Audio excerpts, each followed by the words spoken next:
अनुवाद 186। सिंदूरजनी में ब्राह्मण को आवास, दर्शन, वस्ती, पूजा, भोजन। फिर प्रातःकाल के समय मंगलोर से पैदल चलते हुए सर्वज्ञ श्री चक्रधर स्वामी सिंदूरजनी गांव में पहुंचे। गांव के उत्तर वायव्य कोने में विद्यमान खेत में एक बड़ का वृक्ष था।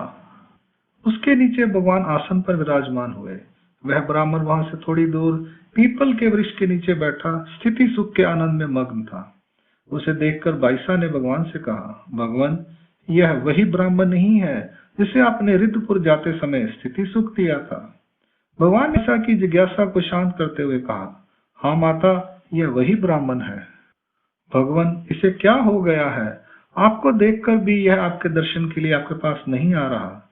फिर भगवान ने कहा, माता, वह हमें वहीं पर बैठे हुए देख रहा है।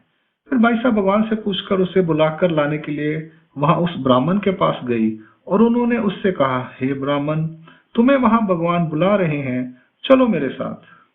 इस पर उस ब्राह्मण ने उत्तर में कहा, माता, भगवान तो यहीं पर मेरे सम्मुख हैं। ब्राह्मण के उस उत्तर को सुनकर बाईसा ने भगवान के पास आकर कहा, भगवान, वह ब्राह्मण नहीं आ रहा, वह कहता है कि वह वहीं पर भगवान को देख रहा है।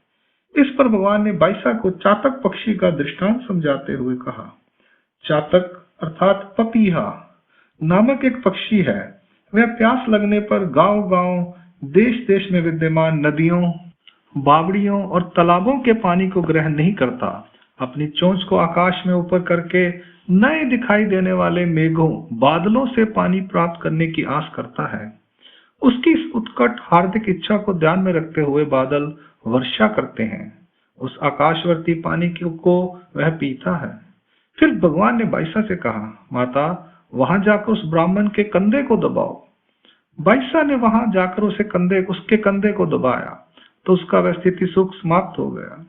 जब वह सावध हुआ तो बाईसा ने ब्राह्मण से कहा, हे ब्राह्मण, वह देखो, उस वृक्ष के नीचे सर्वज्ञ श्री चक्रधर स्वामी विराजमान है।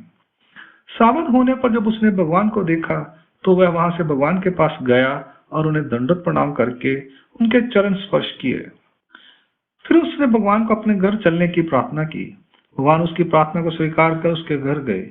उसने तेल मालिश कर भगवान को पहले स्नान कराया, फिर उनकी पूजा अर्चना की, उन्हें भोजन खिलाया। कुल्ला करने के बाद भगवान ने पान का बीड़ा लिया। थोड़ा सा विश्राम करके भगवान फिर आसन पर विराजमान हुए।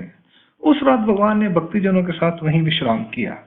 फिर दूसरे दिन प्रातःकाल के समय भगवान ने आगे जाने के लिए वहां से प्रस्थान किया। लीला का हेतु, बाईसा ने जाकर उसके कंधों को हिलाकर जब उसे कहा कि भगवान उधर बैठे हुए हैं, तो वह भगवान के दर्शनार्थ वहां आया और उसने चरण स्पर्श कर उन्हें दंडवत प्रणाम किया। फिर भगवान ने बाईसा से श्री मूर्ति के आवास की स्थिति को स्पष्ट करने के लिए एलोरा की छाया पुरुष की गुफा का उदाहरण दिया।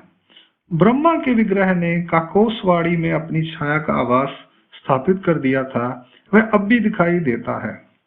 जैसे भगवान ने हंसुबाई को स्वरूप दर्शनी विद्या का आवास दिया था, विषय प्रेमी को उसके अधिकार पर प्रेम का अधिकार झलकता है।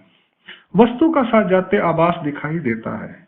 इसके 3 रूप होते हैं, स्थिति का थोड़ा रूप जैसे अनागत, विषय प्रेम का सामान्य यथा अनारब्ध, मुख्य प्रेम का पूर्ण अर्थात स्पष्ट जैसे प्रारब्ध।